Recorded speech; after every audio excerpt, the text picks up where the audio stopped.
everybody. Thanks for joining us again. Welcome back to TechPulse MSP Insights, the podcast where we dive deep into the world of managed services providers, emerging tech, and the business moves to shape our industry. I'm your host, Chris Scaminaci, but you may know me better as Siege, the MSP Automator of MSPautomator.com. And today I'm joined by my co-host, Elisa Velez, Marketing and Social Media Coordinator for TechPulse and TechPulse Cloud Concepts. And we have a very special guest today, and he is going to be disrupting how we think about payments, but also shedding light on how MSPs and tech companies can attract investors and raise capital in smarter ways. Baxter Lanius, CEO and fintech visionary of Alternative Payments. Thanks, Baxter, for joining us. Thanks for having me on, Chris. Super excited. I don't know if I'm a fintech visionary. Hopefully in the near future. You can call yourself anything you want. Fintech visionary. So, Baxter, thanks for joining us. Obviously, we're here to talk about alternative payments. We're here to talk about Halo PSA. We're here to talk about fintech, all those cool things, buzzwords. We'll fill in all as we go. But let's start, with your origin story. Can you tell us kind of like about yourself, your background, what led you to fintech, and ultimately what led you to founding Alternative Payments? I think everybody is kind of super interested in knowing the backstory of the legend over here. So.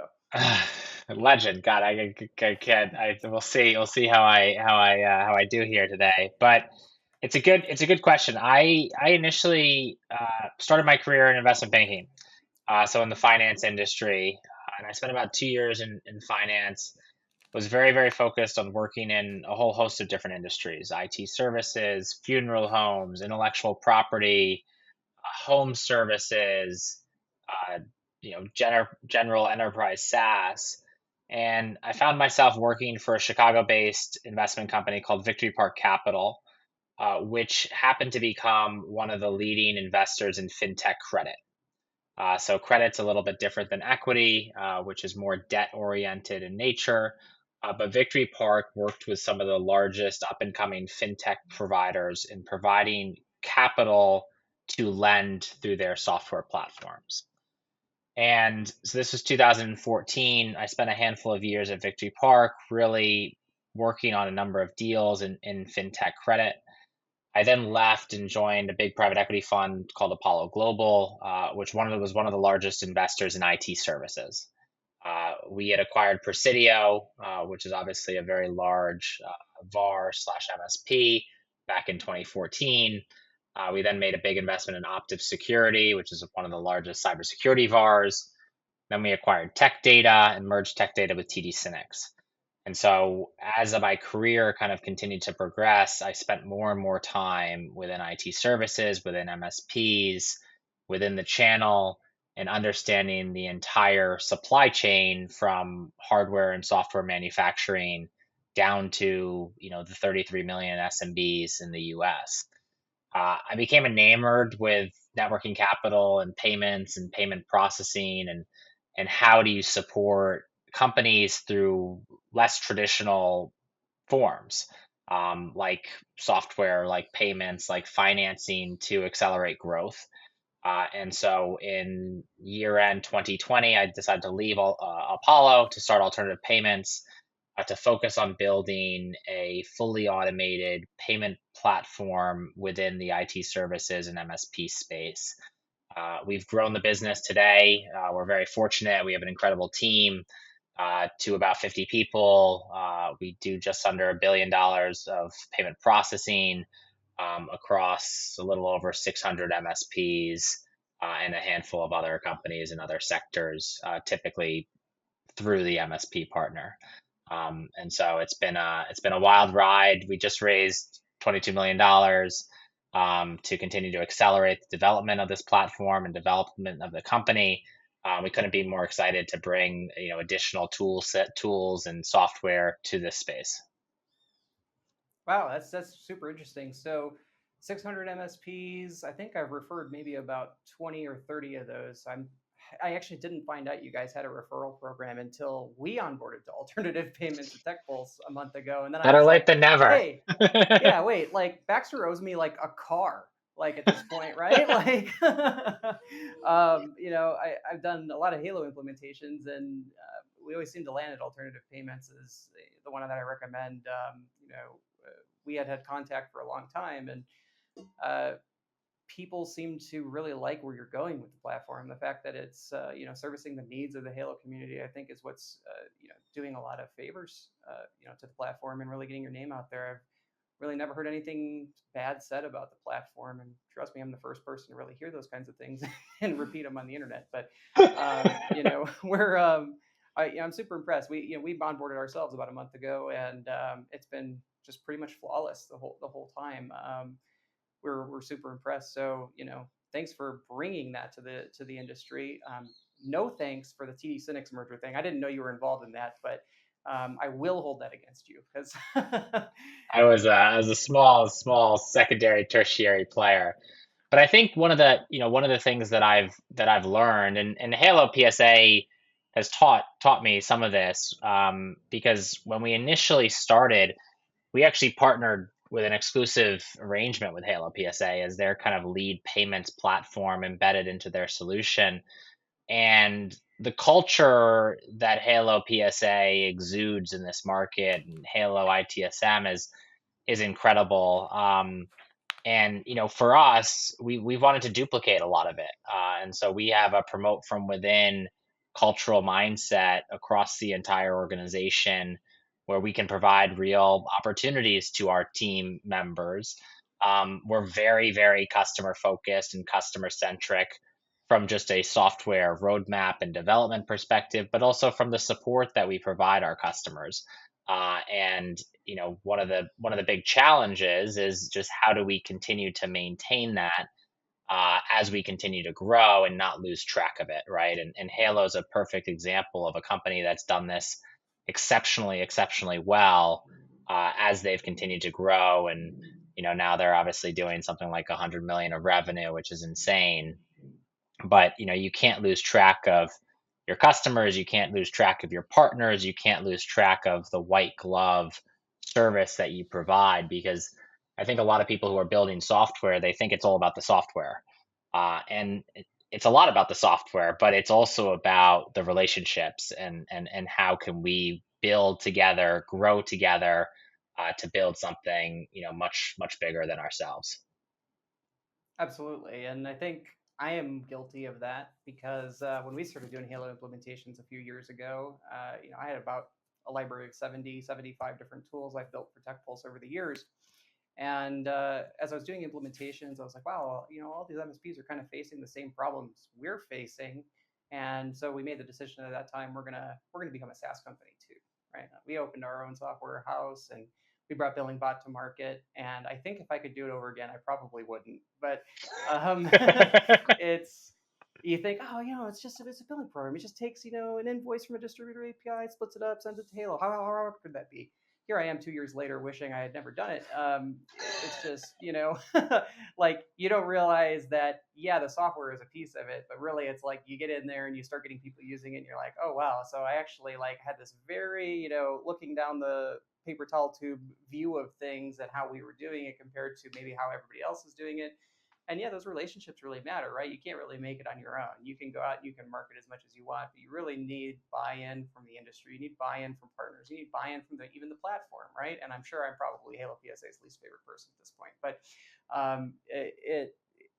the relationships that you build along the way are a lot more important. And you kind of hit on it, like how do you scale something like that, right? You got to scale the business up. You got to bring more users in, and you also got to provide that same level of like white glove service and support. And that's what's really hard, actually. Writing software is easy. Even writing good software is easy comparatively to delivering good service. That's the hard part, right? And continuing to deliver good service as you scale. And it seems so far, just in the last few years that I've been in the orbit of alternative payments solution and stuff, that you guys are doing that, and that's really impressive, right? It's taking the customer-centric approach, and that called out Halo does the same thing, and that works, right? You don't want to be the faceless corporation like Kaseya that's going to go and buy and just kind of absorb a tool, do no development, do no community engagement, and just kind of coast. You have to actually give back to the community. You have to invest in the community. You have to engage the community as a partner. And it seems Yeah. like you guys are doing a great job of that. Well, thank you. I mean, listen, it takes a village, as they say. It takes a massive team and a massive company, and we're still small, but hopefully going into the massive direction. what I always tell our team members, which I find so interesting, is that each one of our customers touches probably between 5 and 8 people at our company. And what does that mean? Right? That means that every single touch point with those people needs to make a difference, needs to portray the brand, portray the company's standards, and it's really, really hard to do that effectively, as you just mentioned, right? It's easy to build a really, really strong software product, or maybe not product, but strong piece of code. But stringing these people together who are knowledgeable about your product, who can educate, who can sell, who can support, that's where a lot of the challenge I think lies, especially when you're scaling. And we're fortunate enough to be in a position where we've had a lot of people who've been with us for a while, even as an early stage company. So if you look at our team, our leadership's been here for 3+ years, basically. And that makes everything a little bit easier as we think about hiring additional people in sales, customer success, support, engineering, technology, product. And so we've been very, very fortunate, by building that platform. And we're really excited about what's to come, and what other products we can provide, as well as how can we support the community. And so we're building a full kind of community initiative, tied with this fundraise, to really provide financial and accounting knowledge and education resources to the community. And I'm really excited about what that can become. Yeah, and I'm excited to see where it goes. Right. So, what I guess led you into specifically payments and payment processing, and why was that the fork in the road? What really drew you to that? Yeah, payments are interesting. People forget about payments. It's kind of like your long lost stepchild, right? Or your step sibling or something, where it's like, hey, I'm very, very focused on my service. I'm really, really focused on my software. I want to make this the best, but you're not super fixated on how do you get paid. And it's an afterthought for a lot of people. It's an afterthought for many MSPs. But what was clear to me is that the value of payments and accelerating payments is literally invaluable, right? So if you're a $10 million revenue business and you get paid in, call it 36 days, which is pretty market standard, that means that you have $1 million of accounts receivable outstanding. So it's pretty easy math. Or 36 days uh, that people haven't paid you in on average, divided by 360, which is basically days in the year, which is 10%, and you multiply that by your revenue, which is 10 million, to get to 1 million. Now, if you then get paid immediately, what happens to that accounts receivable balance? That accounts receivable balance goes to zero, and you then have an influx of cash. You have $1 million. What do you do with that $1 million? You can invest it in your business. And so payments are this weird thing where everybody doesn't realize the power of payments, and the power of getting paid faster, and the power of streamlining a system for your clients. And when that starts to click, then they realize the value, and they're willing, obviously, to pay for the value. And so payments for me was really just kind of like this long lost component of how do you grow your business, that I think a lot of people have forgotten about. There's really not that many AR platforms that exist, both in this market but also in other markets. And so it felt like a really, really unique opportunity to bring a new differentiated software product to market, to not only educate, to not only provide great service and provide great people, but also to provide a best-in-class software solution that's embedded, automated, integrated, to streamline that process. So for me, it was kind of like this, thesis, going back to my financial days, of like, what can we do to really help businesses become more successful? Yeah, I mean, and you make a good point. There's not a lot of platforms out there, right? Like, there's, I think, two classes. And the first is those things that are not MSP industry specific, right? Like QuickBooks payments, Zero payments, those things that people try to shoehorn into products in the MSP space to, be able to get paid. Stripe, there's a good example, right? Any developer that's ever worked with the Stripe API will tell you how much the Stripe API is terrible. It's the worst thing to work with. It just everything about it is just difficult, right? Now you apply that to an MSP's unique payment strategy, right? And it's like a complete catastrophe.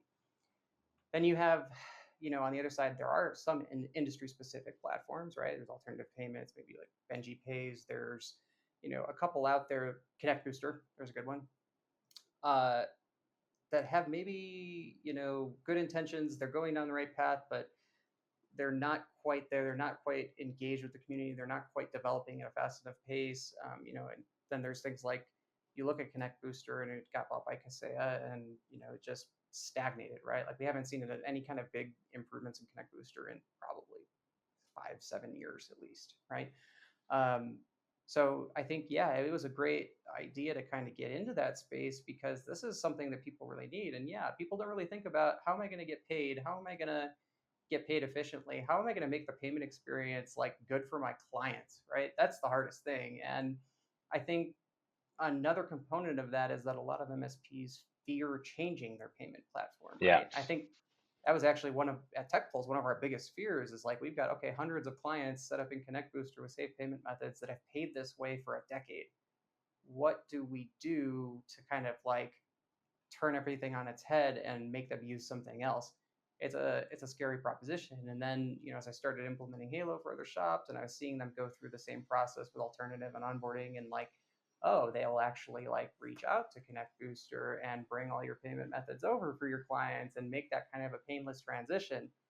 That shows that there's some thought behind the process, right? Like you guys are actually in touch with what MSPs are thinking and what they're feeling and how to address those needs. So I think, you guys are really hitting the mark in that regard, and, you're doing something good that people need. And, if you're an MSP out there and you don't realize that the transition to a new payment processor can be relatively painless for you, now it can, right?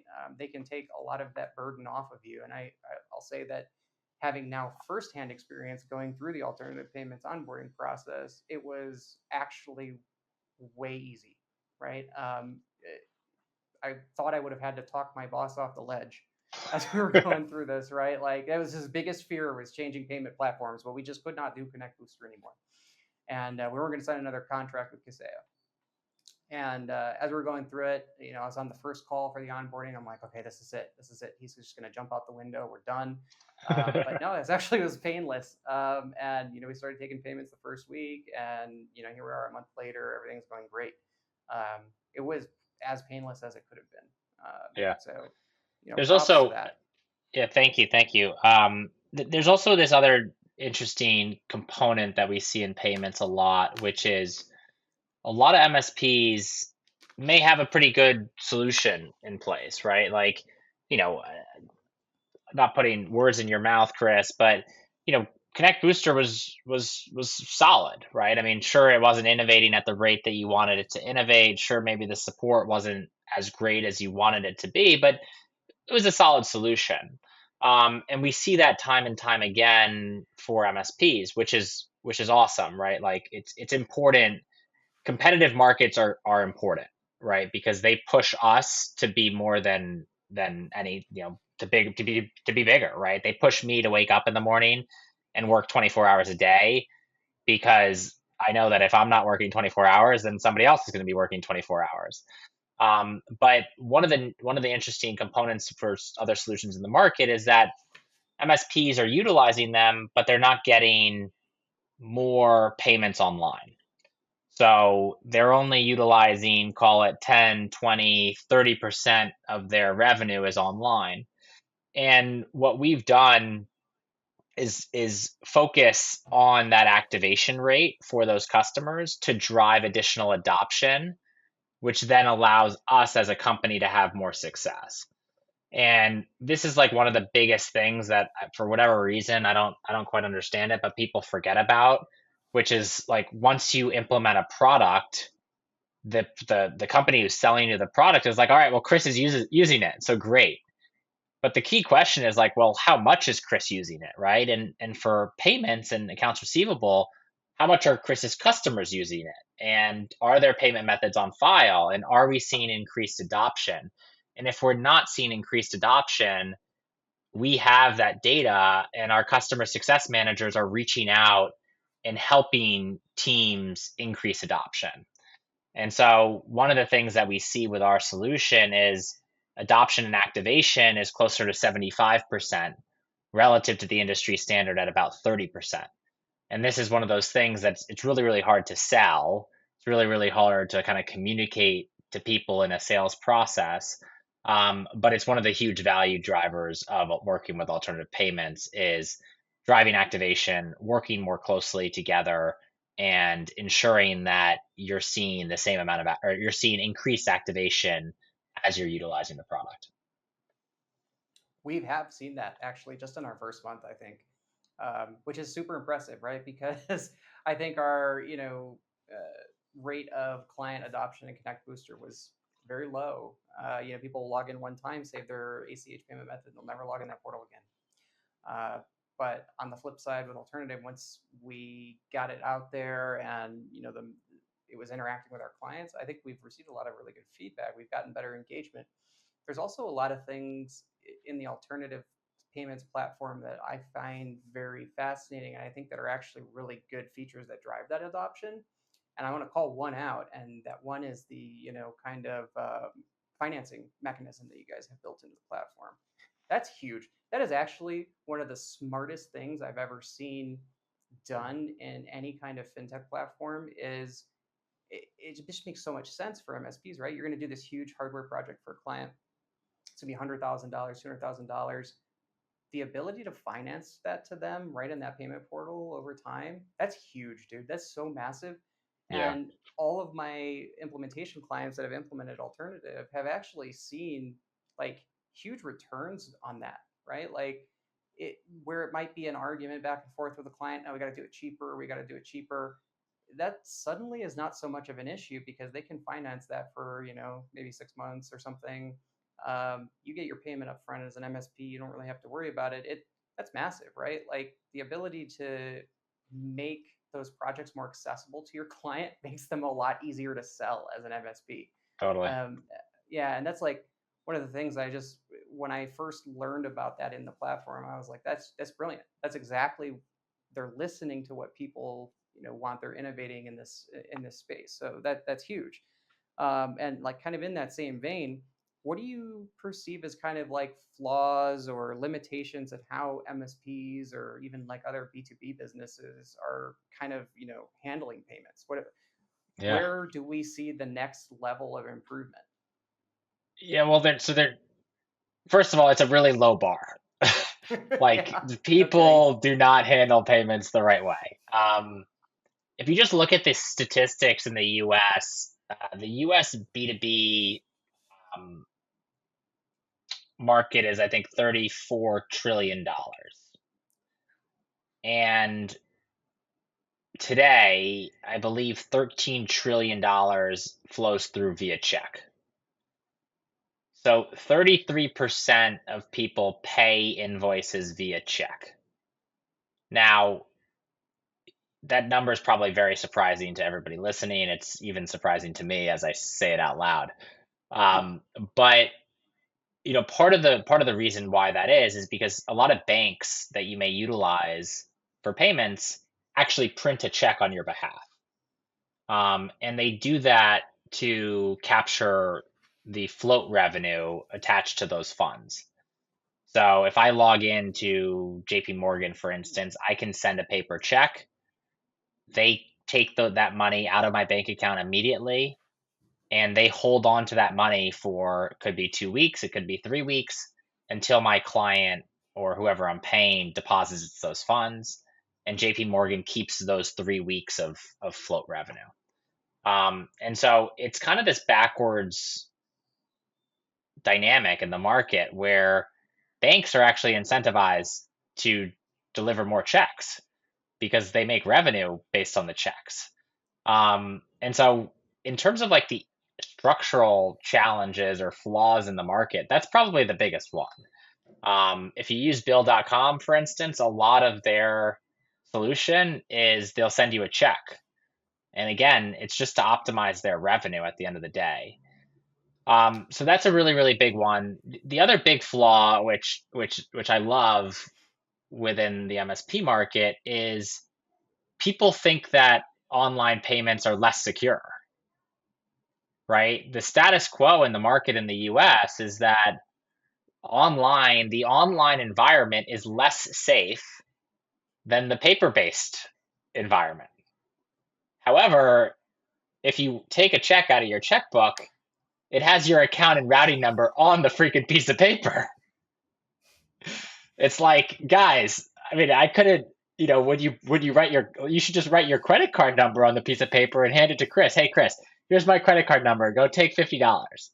Like, that's literally what you're doing. And so, part of it is just this education process. And this is what gets me really jazzed up and excited about the MSP market and, bringing more resources and trying to create more of a knowledge center around um, payments and finance and accounting is because there's just a lot of fundamental belief that's wrong. And if we can help educate the market, both MSPs, but also MSPs clients, to not only use safer payment methods, to use online forms of payment, to stop paying via check, like we're going to be able to get MSPs paid faster. We're going to be able to create a safer environment. And we're all going to win, right? Like I always think about this as lifting all tides at the end of the day. TechPulse is going to win. Baxter's going to win. Chris is going to win. Like it's going to be just create a more successful structure for everybody. And so I find it so fascinating that some of the flaws or limitations are actually they're quite large in the scheme of things. And they're also, I want to point out, uniquely a North American thing. Yeah. So for those viewers that don't know, I'm for the last 2 years based in Medellin, Colombia, right? So we're sitting right now in Colombia recording this episode. I have never, in the 2 years I've been here, seen a paper check anywhere in Colombia. Have you ever seen a paper check anywhere, Never. even in your life? Never, right? Everything here is an instant transfer from your bank app, right? Like the primary Yeah. banks, especially like the biggest one, Colombia, everything's done with instant transfer in an app. Everything's done with online payments. Like you would be remiss to find anybody using any kind of archaic check-based system. And this is, a developing nation, which I don't really even agree with that, but it's so weird that we're backwards like that in the United States. And I think it is a lot of what you said, right? They're using it to float their revenue. They're using it, even maybe from a customer side, they're using checks to kind of slow down the payment process, right? That's the other Yeah, thing of course. is like they don't have that money on the books yet. They're waiting for it. It's not going to be here until next week, so they're gonna send you a check. Um, but yeah, it's uniquely a North American thing, and for being the pioneers of technology in the world, we're extremely backwards and archaic in that regard. So Totally. yeah, very very interesting. Yeah, I mean, same thing. You look at Africa. I mean, Africa is the exact same way. You think people are mailing paper checks in Africa?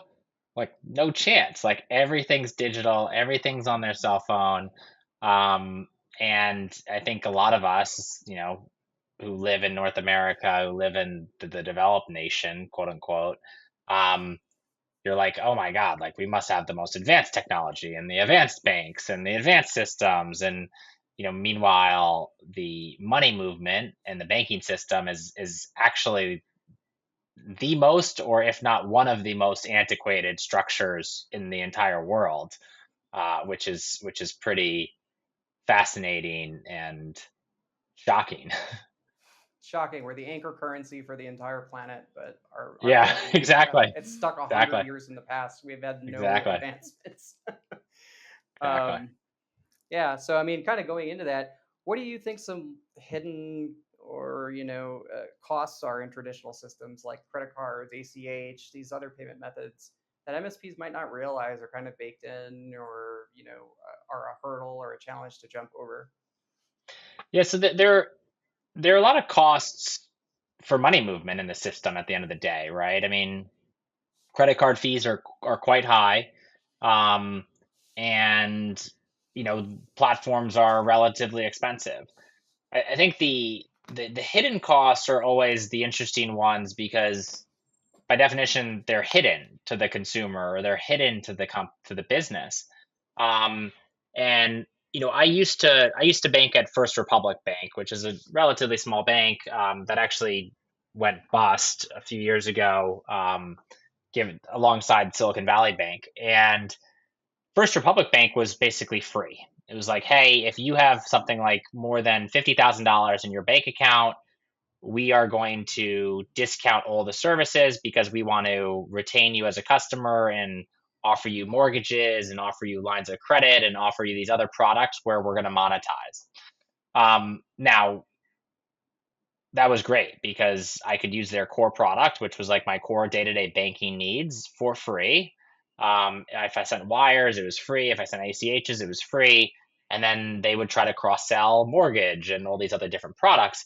Um, and I like that model a lot because again, I didn't have to pay for anything for what seemed like core day to day, just basic banking needs. First Republic then got acquired by JP Morgan.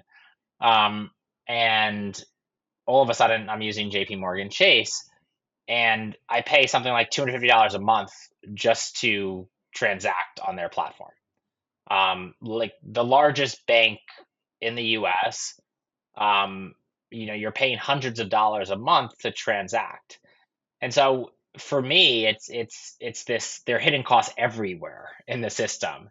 And that's the scary part around moving money. And that's the part where we need to be meticulous around what systems are we utilizing, how are we utilizing them, is everything organized in a streamlined fashion.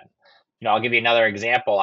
We have about 40% of our team is based in Canada, and we have an office in Toronto. So we now have an entity in Canada where we pay our employees from that entity. So we transfer US dollars to Canadian dollars about once a month to fund payroll. And I made a transfer about a month ago, and the transfer got deducted $15 from it.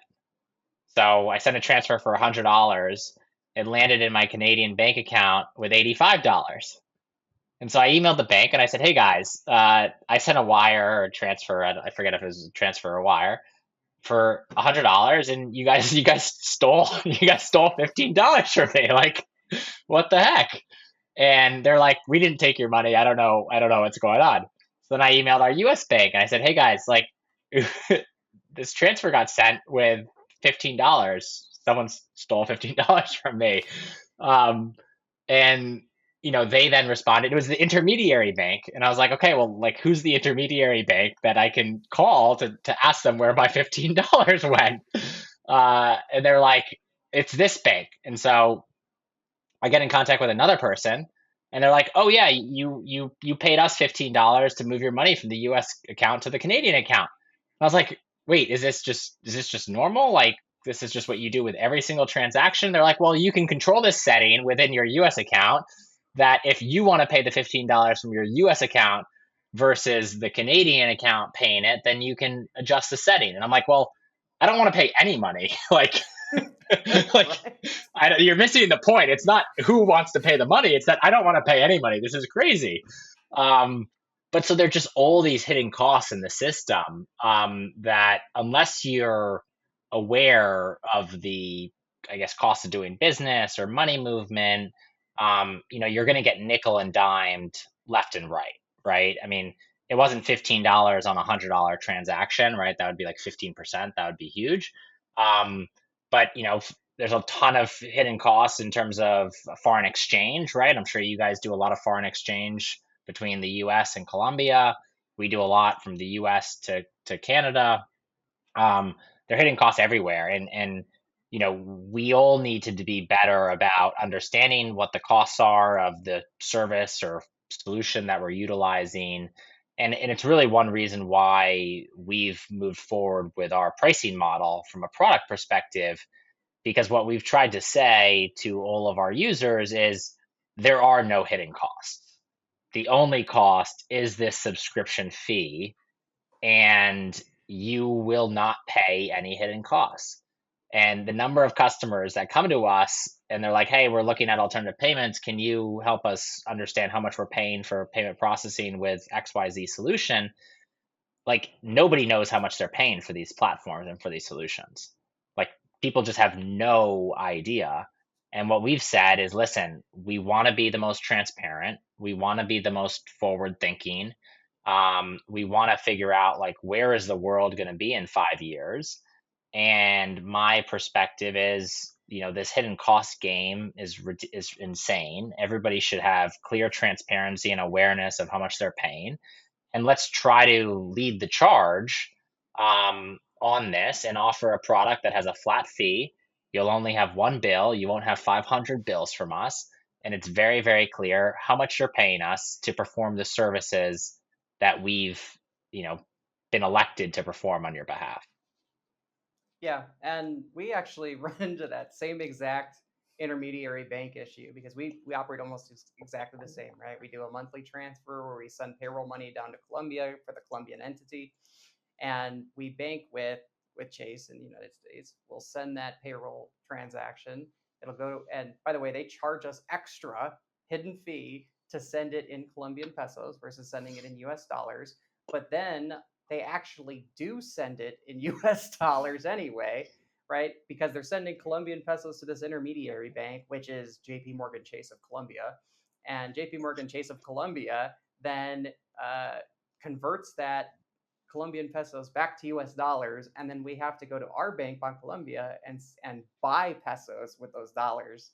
And we actually, we lose like, I don't know, like 8 to 10% just in the conversion Gosh. from the US side on Yeah. top of the fee. And then, but we actually make it back because Bancolombia is actually, for all of their faults, not crooks in this regard and give us, the prevailing days conversion rate. So we end up making most of it back when we buy back pesos for the third time in that transaction. But it's lunacy. It's lunacy from Yeah. start to finish. And like they'll lie right to your face. They don't care. So, um, so that being said, tell us about a success story. What's a big win that you guys? What's your biggest win, I guess, at Alternative as far as onboarding an MSP to the platform? Do you have any like big wow stories about an MSP that really gained something or made a big win by switching to the platform? Yeah, I mean, the big wins that excite me are not the biggest logos. We have many really big customers who utilize us for their payment processing needs, and it's great, right? Like, it's awesome working with some of these private equity backed massive MSPs that are highly acquisitive, and they're great logos to have. But for me, the biggest wins are in the small customers where you are working actively with smaller customers on migrating from checks to online payments for the first time, and they're literally trusting you with their money. That's what really gets me excited. Is like our smallest tier is $199 a month. Listen, like, each incremental customer win doesn't move the needle tremendously for us as a business, but the ones where people are moving from checks to online, and it's such a process, and part of the reason why I think we're winning those deals is not because of our software product. It's just the human trust in people. And I think they've gotten behind, Atuza, who runs our customer success team, Tanner, who runs our sales team, and they trust us that we're helping support them and migrating into a system that will help them get paid faster. That's really what excites me. What it also excites me tremendously is continuing to work with a lot of the vendors in the space. And so we've had the opportunity to work with you guys. We've had the opportunity to work with a lot of other implementers, a lot of other software companies. And again, like I really believe that, we can all lift each other's tide by providing best in class support, by providing best in class service, by providing best in class software into this market. There's plenty of business to go around for everybody. It's a fast growing market. And how do we work together to ensure that these MSPs are utilizing the best tech stack most efficiently at a relatively inexpensive cost that allows them to perform their services, get paid faster, and put food on the table, right? And enjoy the things that they need to enjoy as part of their business, and supporting many of these guys and girls who are entrepreneurs at nature, right? They've started their business, they're running their business for 10, 15, 20, 25 years. And that really excites me, and gets me, up in the morning, to continue to work tirelessly to push forward our software product, to push forward our team. Yeah, and I think you hit on something interesting there that I think I had a conversation with Connor over at Renata recently. He's kind of like my counterpart across the pond there, and we have a lot of these interesting, deep philosophical discussions about the MSP industry all the time. And it's really like the private equity firms have bought up a lot of the foundational tools of our industry over the last 5 to 10 years, right, and really consolidated power where you don't have a lot of choice if you want tooling nowadays, right? Like you kind of have to get in bed with Kaseya or get in bed with ConnectWise or one of these tools, and that was bad for a long time. And now we're starting to see the emergence of like a second, revolution of small dogs coming up and kind of fighting against the big dogs, right? Because the big dogs have bought everything up, stopped developing it, letting it stagnate, support's gone to and now we're starting to see the small emerging businesses like the alternative payments, the Halo PSAs, these shops kind of springing up and banding together to be like, no, look, you can still conduct business like ethically, you can still treat people like people, not like numbers, and you can still put a great product out there without maximizing profit at the cost of customer service and stuff. And that's really it gives me hope that our industry will survive without being completely consolidated under Kaseya, right? And it's really interesting to see that play out. Just even over the last 5 6 years, it's really become much more apparent. There's a lot more small software companies like your TechPulse Cloud Concepts and your IMI and these other guys that are like, we're sick of doing this status quo thing with these private equity firms. We're sick of this. Like, let us kind of build the tooling that the industry actually wants without being predatory and unethical. So, Yeah. I agree. I think that's where we're going. Yeah, it's listen, there's a lot to unpack there. We could talk for hours about that subject in and of itself. At the end of the day, it's my belief that these larger companies want to quash innovation. Now, they want to quash innovation not because they're bad people. They want to quash innovation because they want to maintain market share within the industry. And so, what do? Every single time a vendor rises to some sort of threshold, they go in and they try to talk to the vendor and they put an offer in front of them. And now the owner of that company needs to make an assessment, right? Am I going to sell my business for X dollars and take home Y dollars? Or am I going to persevere and try to push through and compete with some of these bigger companies? Um, I think for a lot of people, historically, it's just been, they never thought that they would get that offer. They never thought that they could walk away with that amount of money.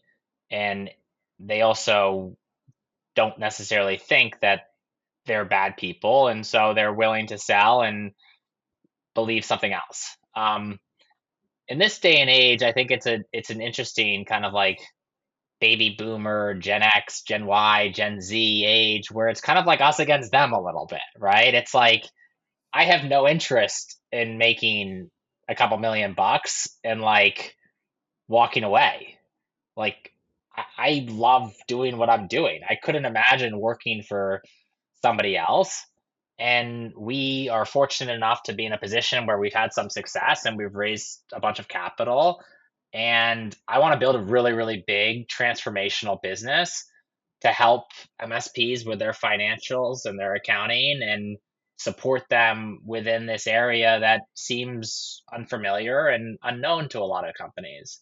Um, and so, Halo is another really good example, and I'm, you know, surprised that we're being talked about in the same vein because they're way bigger than us and way more successful. But I appreciate the looks. But Halo's the same way, right? Like, and they have this mindset that they'll never sell and they'll continue to grow. And in my opinion, that reinforces the culture of the company, that reinforces their capabilities from the ground up. And that allows them to continue to reach new heights, and that's the same model and approach that we have, and we'll continue to push forward. But to your point, I don't think it's not necessarily common, right? MeBot's an interesting also example where it was founded within an MSP, and so they financed MeBot, and now it's a pretty successful platform. I don't know the founders of MeBot. I think they may actually be a customer of ours as well, but I don't know the founders, and maybe they're hitting a point of what they want to do, right? And I don't have no judgment free zone. But that's an incredible story as well, where they probably didn't think that EmiBot was going to be as successful as it is, and they're continuing to grow. But they're doing it a little bit differently because they're not raising external capital like we have. And I do know, so weirdly, the founders of ImmyBot, the guy, the visionary behind ImmyBot, Darren, he also is second in command at a Louisiana MSP. They're actually like 80 miles from us, from our headquarters in Louisiana. It's very weird.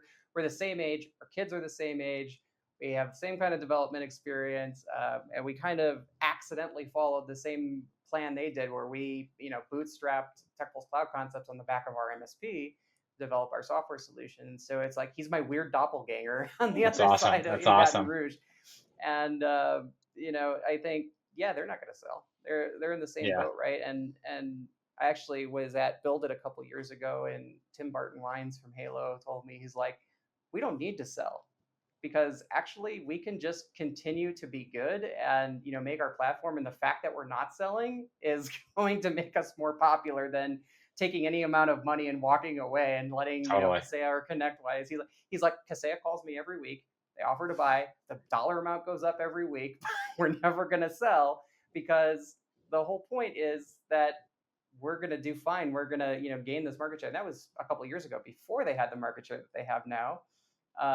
And like it's paid dividends for them, because that's exactly it. People are at the point now where they're like, I would rather pay more for a quality product that's not owned or fueled by a ravenous PE firm that's just going to suck all the life out of it. I would rather pay more for homegrown solutions that are actually in tune with what my wants and needs are. And yeah, you said it's kind of a generational thing, right? Where like these PE firms are being run by the baby boomers, and they're like, we're not going to pay to innovate and improve our products, because it's actually cheaper to let these startups do it and then just go buy them and Totally. incorporate that into our products, right? It is by far like that's the Kaseya strategy, right? Like we don't need to innovate. We don't need to pay expensive development costs. We can just go buy the startup when they do what we want and just like bolted into our product suite. And that's what we're seeing. And then like here we are 7 years later, and all of this Kaseya integrated stuff, none of it works. So it's like You it's an said it. I interesting did strategy. Yeah, I mean, I'll go on record. Kaseya, none of your shit works. It's all garbage. So they're putting a hit on me like as we speak. But um, I kind of want to drill into that investor mindset stuff. What do you think is kind of especially because now you have the PE background, you have the fintech background. What do you think the biggest disconnect is between founders and investors? Yeah, this is a question that's near and dear to my heart, because I was an investor for 10 years, and at the time I had no idea what a founder is, and the investors are different, right? I think to categorize investors as a blanket term is not the appropriate approach. There are investors who invest in debt. There are investors who invest in equity. There are investors who invest in IT services. There are investors who invest in funeral homes. There are investors who are operationally oriented, right? And so you do need to pin down the focal point, the mindset. There are investors who went to Harvard Business School. There are investors who didn't go to business school. There are investors who went to college, who didn't go to college. Like, investors is this blanket term, and you need to drill down on their backgrounds a little bit. And same thing with founders, right? Founders are unique individuals who have the audacity to prove people wrong, I think, at the end of the day. You know, I was at a talk the other night around a founder named Jason Lee, who's started Daily Pay, which is a earned wage access company. And the way he described founders, and he described it more from an investor lens because now he's an investor, which was interesting. But he described founders as having this maniacal desire to change the world in some way 24/7. And now that seems like a little bit of an embellishment, but that's, I think, what founders mean to me. Like, I think about alternative payments like way too much. And I think about our team, I think about our product, I think about our customers, I think about our partners. Like, I go for runs and like try not to think about it and like listen to music, but then I start thinking about it. Like, I listen to podcasts and try not to think about it, but then something comes up in the podcast and I start thinking about it. Like, it's just, I'm obsessed. Like, I'm so obsessed with what I do. It's probably dangerous and probably scary for people who around me, like my wife. But that's how I think about like who founders are. And investors are just, they're a little bit different. Like, investors are a little bit, I think, more um, monetarily focused. They're a little bit more focused on risk reward and returns, as opposed to the operations from a day-to-day perspective, as opposed to a team. And it gives you, you know, there's not a right way or a wrong way, right? We should be who we are as people. If you're an investor and that's kind of how you think, and that's great. Like, kudos to you. And if you're more of a founder or more of an operator, then again, kudos to you. I think what I tell all of my team is I want people to be happy. I want people to wake up excited about what they do. And if it's not at alternative payments because they're in the wrong role or they're in the wrong area or they don't like payments, like, let me help you get a job to go do something else. Because if you're happy, if you're excited, then you're going to treat the partners better, you're going to treat your customers better, you're going to do a better job, you're going to treat your employees or your colleagues better and your peers better, and it's just going to be a synergistic, amazing experience for us all. And if not, like, no harm, no foul. Let's try to figure out how we can put you in a better position to win and be successful every single day. So I know I that's a little bit of a diatribe and went off kilter there, but that's kind of how I think about some of the idiosyncrasies between investors and founders. Yeah, and I think you probably remember a conversation you and I had about 6 or 7 months ago, where I was like, Baxter, I need. We're about to go into an investment, raising round. What the hell do I do? Am I doing the right thing? Where I don't know my ass from the hole in the ground. What do I do? And you gave me a lot of really great advice, and you got me on the right track, and I'm appreciative of that. And I think there are a lot of MSPs and maybe tangential MSP businesses that are kind of in orbit around us that do things, that contribute to the space that may be in that same kind of position, right? Where as founders or as technical visionaries, we're really focused on the product and on the solution and on what we're doing to solve these problems, and we might not really be literate in the financial space or in the investment space. And I know that's exactly where I still 6, 7 months later into that journey, I still think I don't know shit about it, right? Like I know what you told me. I know how to maybe not get screwed, but at the same time, I'm like, if I make one misstep here, I'm toast, right? And but I know that I think about solving these problems 24 hours a day. I dream about solving these problems sometimes. We sit on our morning stand up every day, and my boss Tyler goes, "Hey, what the hell, Chris? How do we fix this dumb problem that we have with this dumb fucking thing?" And I'm like, you know what? Screw it. It's going in the product. I'm gonna go home. I'm gonna write this thing out tonight, and we're gonna fix the problem. And there's probably, I don't know, 60, 70 features in Quantum Ops that are just that, right? Like, here's this dumb, stupid problem that I'm gonna solve in this very elaborate product way. But I still don't know, when I have to go out and actually raise capital to like bring this product to market, what the hell I'm doing. So, what if you were, a me, or if you were somebody that was running an MSP? I actually know 3 or 4 different MSPs that are probably going to watch this episode that are kind of in the same position I am, right? That they're, like stretching their wings into the software industry and kind of, trying to bring tooling to the market that they've developed. What, how important is storytelling to, an investor when you're trying to raise capital, and what kind of metrics matter to a serious investor, especially for even maybe just straight MSPs that are service-based businesses that are not necessarily even software companies? Because that seems to be another big thing that MSPs are trying to stretch into is, there are several big PE firms that are buying up big serious MSPs and kind of consolidating them under umbrellas. So, from your perspective, what kind of advice do you have for those folks? Yeah. I mean, first of all, if anybody wants to chat with me about raising capital, just reach out. My email is Baxter at alternativepayments.io. We'll share it in the podcast, and just shoot me an email. Like, I'm more than happy to get on the phone and offer feedback, anything I can do to be supportive. He's telling the truth, by the way. I did that exact thing like 6 or 7 months ago, and he talked me off the edge. So he'll do it. He's being honest.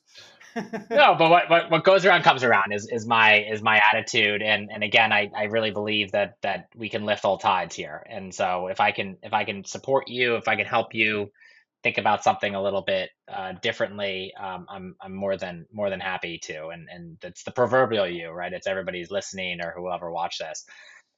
The This is always a tough question, and I don't. I mean, I can answer it, but it's depends on the year, it depends on the day, it depends on the month, it depends on the quarter. Raising capital is often quite a hard thing to do, um, and some people are really good at it, some people are bad at it. It depends if you're a software company or you're a services company, as Chris obviously alluded to, if you're an MSP or you're building tooling or software. I think the key question that you have to ask yourself is like, what are you trying to do? Do you want to build $1 billion company? Or are you just trying to invest in something to make a couple $1 million? Investors want to invest in big things.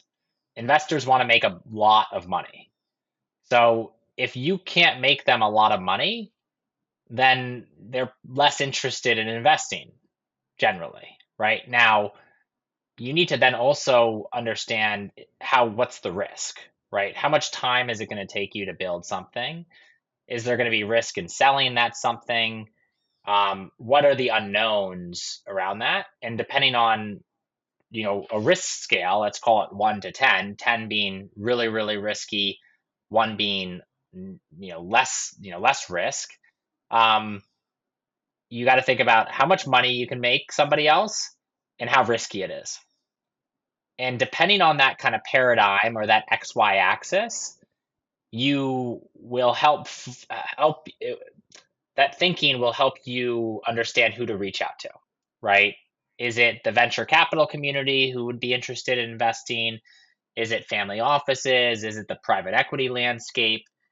And then within each of those buckets, they have different things that they're looking for, right? Some companies want to invest in really, really high growth companies, right? They don't care necessarily if you're losing money or making money. They just care that you're growing top line revenue year over year, 200%, 300% a year. Or maybe they want to invest in a really, really operationally excellent company. So you have best in class MSP EBITDA margins of 25%. So the first thing is first is where do you want to go, right? 5 years, 10 years, what's your goal? The second piece is trying to bucket yourself. I hate bucketing things, but I think it's an important exercise for this, which is, are you is this a risky investment potentially? Is this less risky? Are you high revenue growth? Are you low revenue growth? Are you high EBITDA margin? Are you low EBITDA margin? And then once you characterize some of those fundamental financial characteristics, then that will help you assess who the investors are that may invest in your business.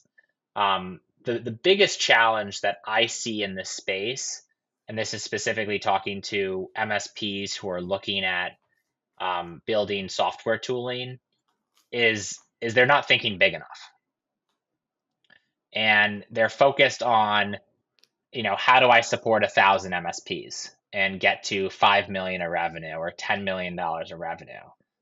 Like when I say $1 billion, like I mean $1 billion.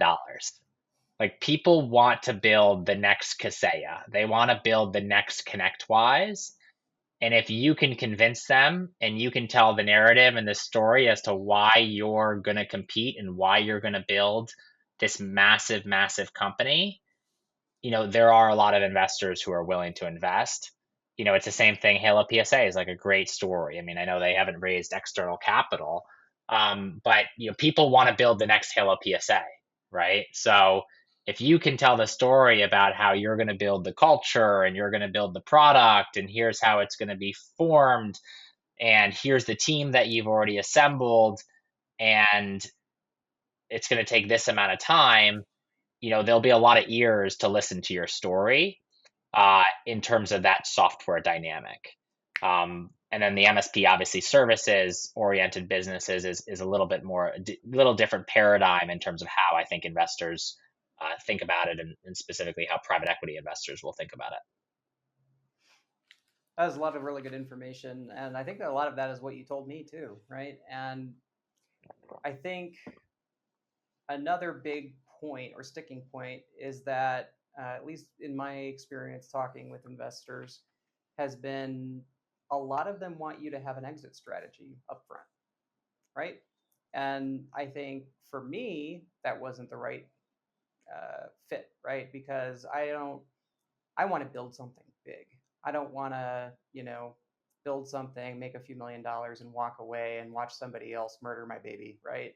I want to, I want to actually see it through. I want to build the next ConnectWise or Kaseya or, Halo PSA. And, I'm glad you brought up Halo PSA because they don't take any external money. They're really like a unicorn in this entire situation. They have been around a long time. They built the product on its own merits, and they've really, kind of doubled down on the community culture and stuff like that. They're not interested in taking external money. They're not interested in Yeah. answering to anybody else, right? But I think most software companies probably don't have the wherewithal to get to a Halo PSA kind of unicorn status. But do you think that having an exit strategy up front and being okay with exiting, uh, you know, in the near midterm is going to be something that is going to be a requirement, or a hard Yeah, I don't stop for a lot of investors? I don't think listen, I don't think people necessarily need to know all the details. They just need to understand that you've thought about it, right? Like people want to invest in people who are thinking about the future. And people also want to understand, how do you think about the world, right? Chris, if you want to run a publicly traded company and you want to IPO your business, then that tells a lot about who you are as a person, right? And so I think in terms of that question, it's more about getting to know you and what your intentions are in terms of building a company than actually the answer in a way. It's more about, hey, are we aligned? Is this somebody that we want to back? Can they tell an exciting story? Are they self-aware, right? Do they understand themselves? Can they even run a publicly traded company potentially? And so I think that's the some of the keys around just understanding like the exit kind of mechanics. Because at the end of the day, right, people are investing. We have to call a spade, like black and white. Like people are investing in you to make money. Like it's just facts are the facts, right? They're putting $1 million or whatever they're investing in you because they think that you're going to make them $2 million or $20 million or $100 million. So now, how do they get $100 million? They get it through an exit. So the exit's pretty important to them on the front end, and so I think that's the key. But early on for a lot of these software tooling, that are doing less than $1 million of revenue or a small team of 5 or 10, it's really just to checks and balance to make sure that they understand you as a person and what your motivations are. Excellent. That's a good answer. I like that. That gives me hope. um, so I guess let's shift back kind of to payments. We got off on a tangent here about investment and stuff. That was just my own greed wanting to pry you for more information. But if you were, going to run, I guess, a $5 million MSP today, what would you change, or what would be your primary strategy or strategic guidance around accepting payments? What do you think that most MSPs in that ballpark do wrong and could do better? Yeah. So the answer is not to use necessarily alternative payments. And I want to make that loud and clear. Like, alternative payments is a great solution. I, again, think about it all day long. But it's really, really important to understand your business, what your needs are, what your strengths are, what your weaknesses are, and what is the workflow. What we try to preach and what we try to solve is, let's call it like the most advanced, most sophisticated way to get paid and to automate the entire workflow, right? So if your goal is to automate this entire workflow, then yeah, sure, come talk to us and we'll coach you and walk you through this process. But payments starts with contracts, and I think a lot of MSPs kind of forget about this. Like they send out a contract and then they kind of think it's like a piece of paper, and you just need to get somebody's signature on, which they don't necessarily value that much. But the reason why it starts with contracts is because as part of that contract, you'll have payment terms in that contract, right? So, Baxter is working with Chris. When should Baxter pay Chris? Or when is Baxter contractually obligated to pay Chris? That's important, step number one. And then within that contract, you can also require your clients to make certain actions, right? Like having a saved payment method on file, whether it's a credit card or ACH, or disclosing that you're passing credit card processing fees to the client, or disclosing that this is the expectation for how you pay me, right? I don't accept checks, I only accept online payments. And the reason why I talk about the contract is because that really sets you up for success for everything that's downstream. That is the less relationship driven, more technological automation workflow. And then from there, the key is just making sure that your invoicing is automated, whether you're utilizing a PSA or not, or you're just using accounting software.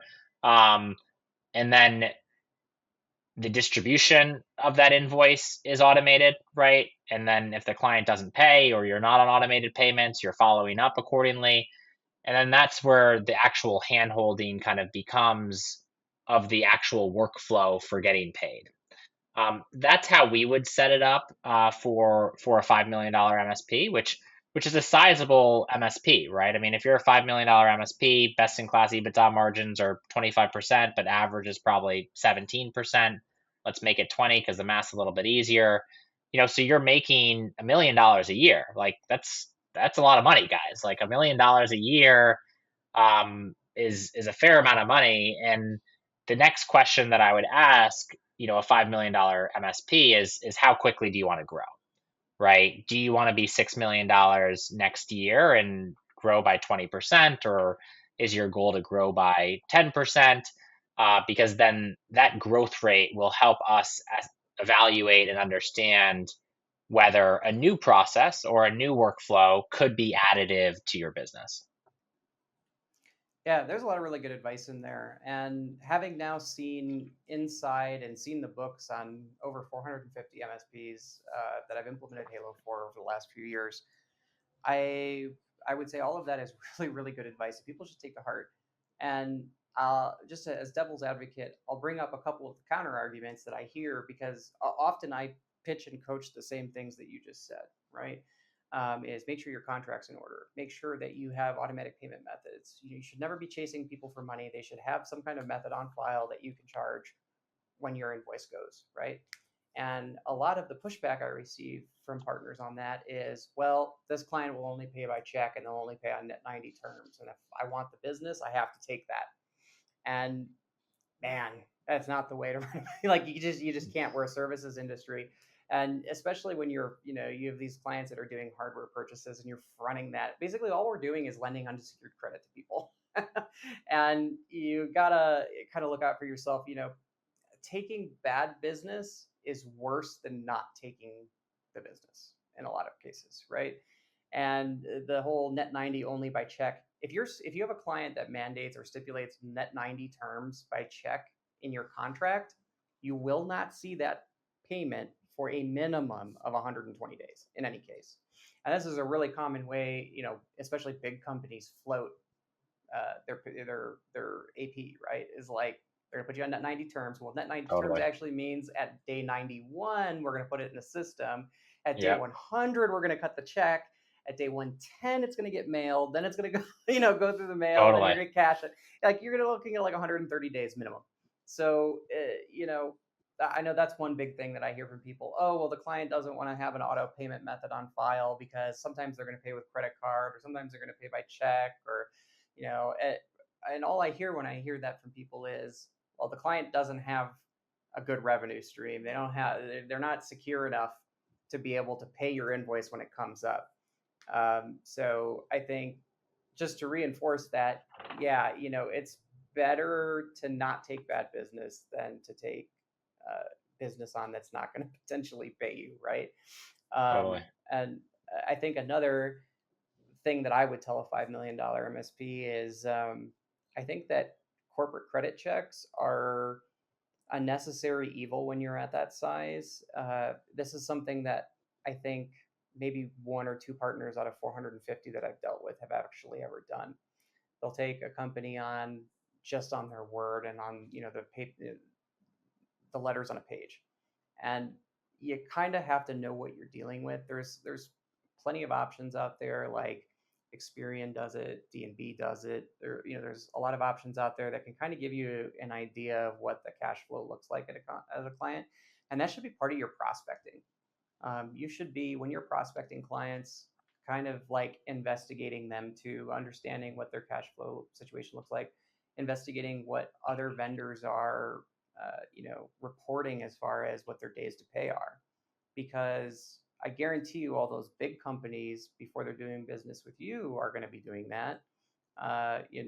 So it behooves you to kind of understand what you're dealing with. This is also going to dictate what kind of terms you give somebody, right?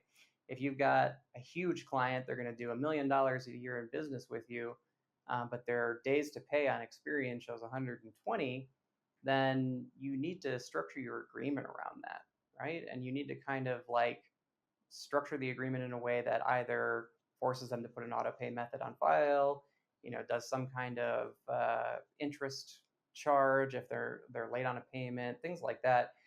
Those are the kind of baseline things that other industries do that MSPs often neglect. At least I think. I don't know what you think about that, but What percentage of the MSPs that you see do a credit check or some sort of review? less than 1%. Yeah. So it's interesting. We've thought about embedding this in our platform. to provide some sort of risk assessment for customers, and it would all sync through the PSA. I do believe with naming convention, we'd probably have to ask for like an EIN number on some of the users. But again, to provide more clarity and more certainty around who these customers are and the risk assessment. The other key piece, Chris, on this point is some MSPs allow their clients to pay a little bit more slowly, right? Which you mentioned, right? They may give them net 30 or net 60 to 90 days, but then they may also be a little bit more lenient when they're not paying. And typically, if customers are not paying you, it means that something else is going on. And it's actually more important in those circumstances to hold firm and get paid from your client because, again, I don't want to say that your client's going bankrupt or your client's some other things happening, but there's a higher risk of that happening. And the really, really cool thing about credit checks is it's almost business credit checks are a little bit different than consumer credit checks, but business credit checks give you a pretty good pulse on where the standing of that customer is. And so, the way we would build this solution is we would just do like a credit check every 30 days, which would run on the entire customer base. And so that would give you line of sight as to, have they filed for bankruptcy? Have they been slow paying other vendors? And so that again gives you the certainty to kind of tighten the leash on some of those customers. But it's really interesting that you shared that because this is the first time I've actually heard it in the space around credit checks and like evaluating. I've obviously heard it at a general lens of evaluating the risk of a customer, but I do think that using credit checks is a fantastic tool. You maybe not need to use it on everybody, but if you don't get the warm and fuzzies from a potential customer, certainly doesn't hurt to do a credit check, and certainly don't place some sort of hardware order without getting paid up front because we've also seen that happen to a few really unfortunate customers of ours where they've dropped shipped hardware and never got paid on it. Yeah, and so for everybody listening, I did not know that he was building this feature or considering building this feature. This happened by accident. Um, Please build that feature because this is like honest to God one of the things that MSP. Obviously I came from a different industry and a different life before this, but where that is like a totally standard thing you do. You don't extend credit terms to somebody based on their word. And it's, I think, one of the mortal sins I see MSPs commit day in and day out. I've actually had partners go under because of it. Guys that I really liked working with, and we did really great implementations. They were larger shops in both cases, Yeah, and they just were not aware of the risk, right? And the risk is even greater now for MSPs because you have totally. situations like new commerce experience with Microsoft. You as the reseller are on the hook for those licenses if they go bankrupt. Yeah, So you need to understand what you're dealing with.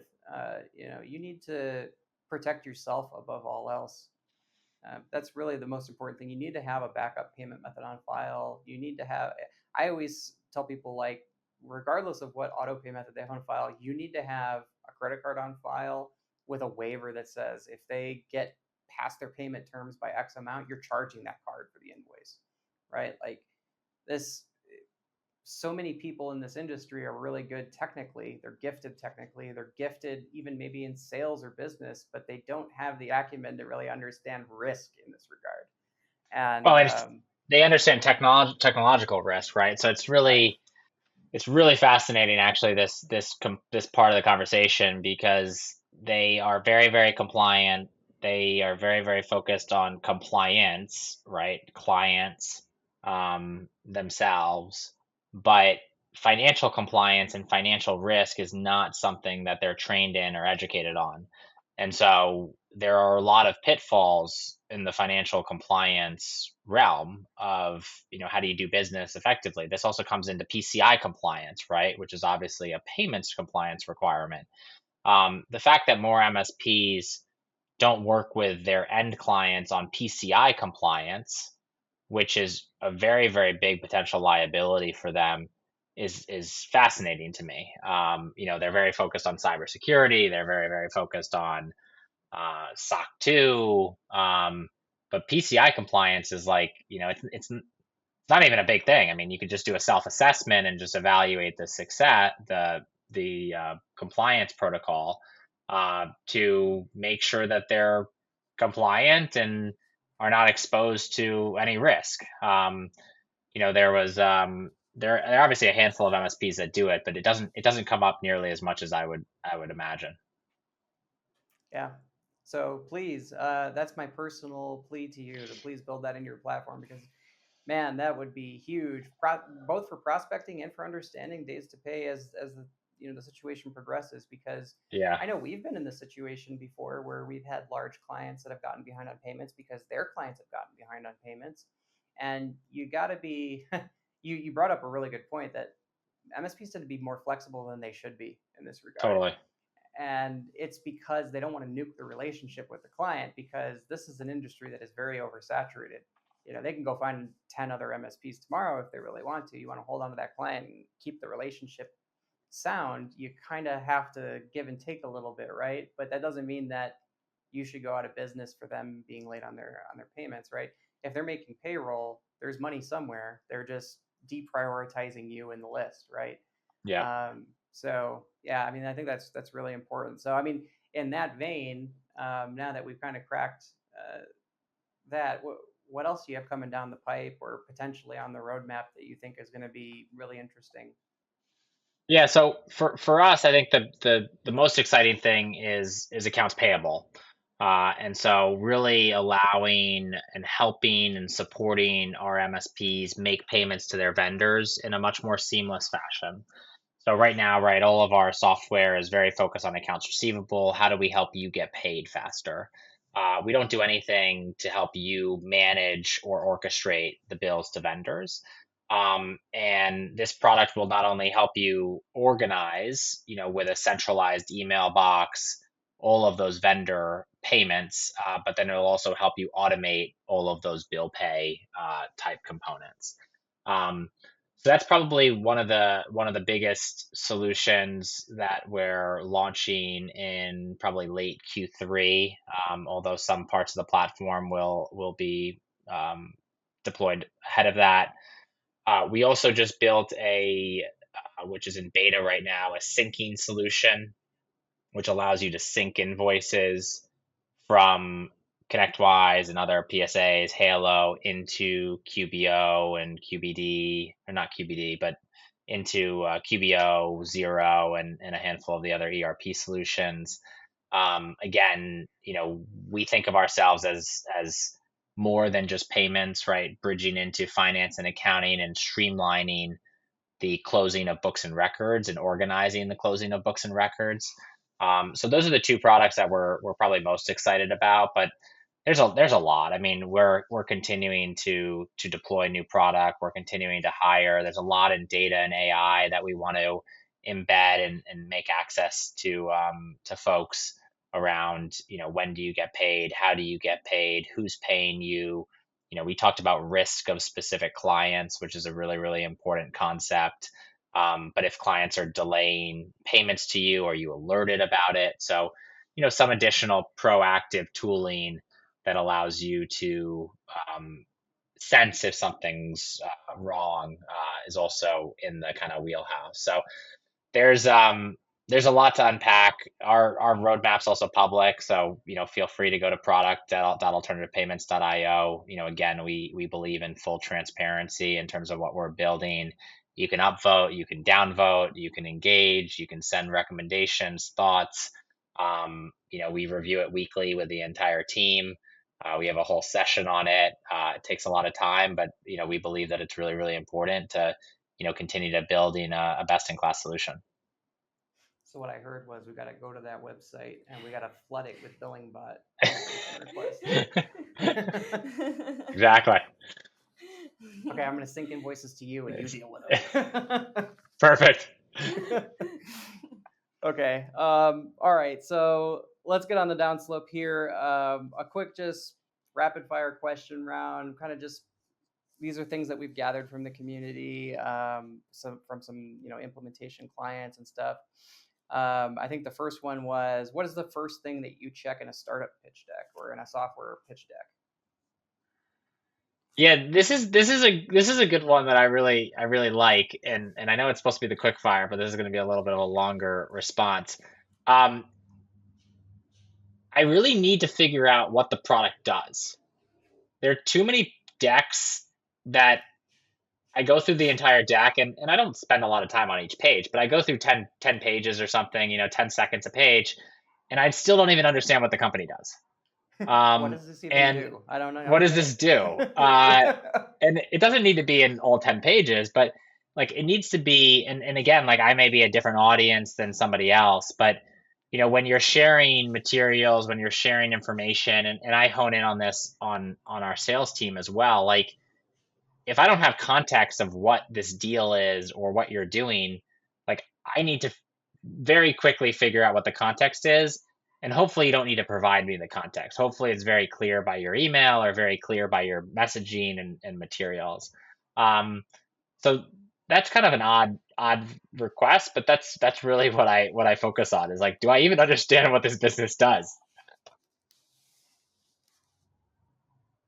And regards that, what would you will say that will be some red flags you have when you're in this investor mindset, when you're talking with a founder or a idea? What are those red flags that you see? Yeah, I mean the biggest red flag that I see is is limited knowledge around how to sell the product. So I think there's a lot of incredible technologies out there, but building the product is only one component. You need to figure out how to distribute the product. You need to figure out how to acquire customers. You need to figure out how to sell the product. And I think a lot of, and this is I think tougher for MSPs who are technologists, but it's important to, if you're building a product, what is the addressable market? Who's the buyer of the product? How am I going to sell them the product? How am I going to distribute the product? And having some traction associated with selling and distributing that gives us line of sight that this company can really grow, are certainly things that I'd be, very focused on. Okay.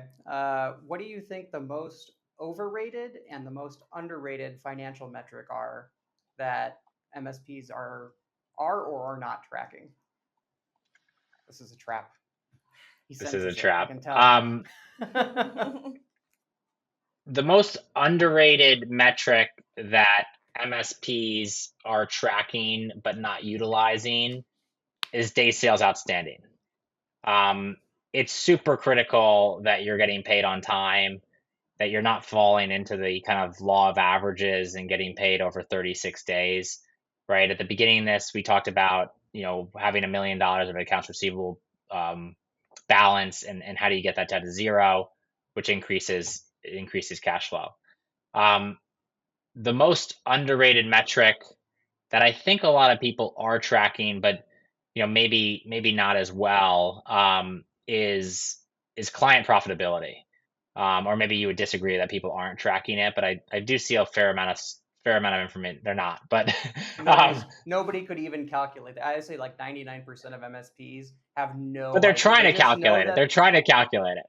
No. I would say that they know that they need to, but I think that the vast majority of MSPs, at least the ones that I've worked with, know that there's a positive balance of the bank account at the end of the Yeah. month, so they must be making money.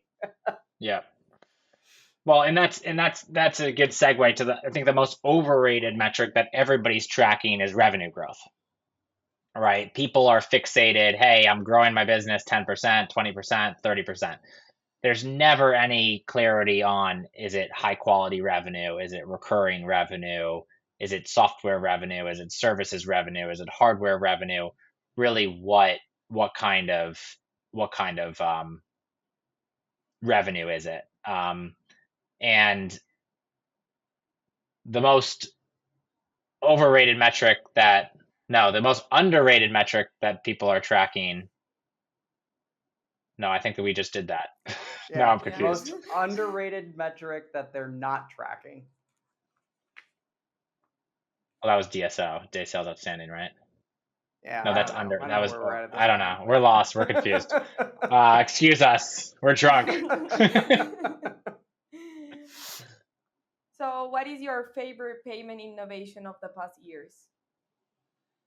My favorite payment innovation is Yeah. the PIX system in Brazil. We have a tremendous number of Brazilian engineers who are on our team, and I go to Brazil probably twice a year now, and it's incredible. I mean, again, going back to our conversation around the developing world and developing economies, and relative to the U.S., it's an incredible system. It sounds like there's a similar system in Colombia as well that really allows for instantaneous 24/7 money movement, which is incredible relative to the extremely antiquated system. You know, because of this not podcast, only I can't even get my wires out today. You know. yeah, not only instantaneous money transfer, but tax authority regulation at the same time.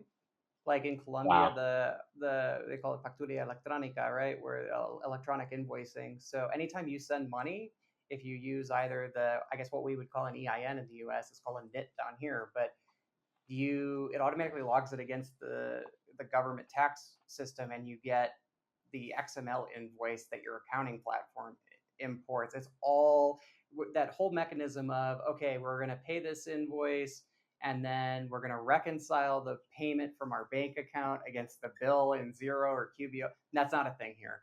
It's all just done for you, right? And like Wow. you go onto the federal government website and you just pay whatever your tax is because it's all calculated for you. It's incredible. It's incredible. Like, they say this is the developing world or whatever, but like, we're 50 years behind in the United States. Totally. It's Totally. yeah, like the It's technological pathetic. innovation in Latin America is crazy good. Yeah. And all I heard was like, next time you go to Brazil, you better stop off in Colombia. So It's true. It's true. yeah, okay. Your favorite book on money or investing or financial services? Yeah, I mean, this is kind of more a business book or kind of tale, but I really enjoyed Walter Isaacson's book on Elon Musk. Elon Musk is obviously a character, interesting character these days that people either love or hate. But he's done some tremendous things over the past 20, 30, 40 years, and hearing the tale from an author like Walter Isaacson was really compelling. So I really enjoyed that book. There are also a fair amount of payments books that are being written recently, um, just around the payments industry. Now they're less stories, they're more dull types of textbooks. But there's a lot being written in payments these days, which is always interesting and compelling.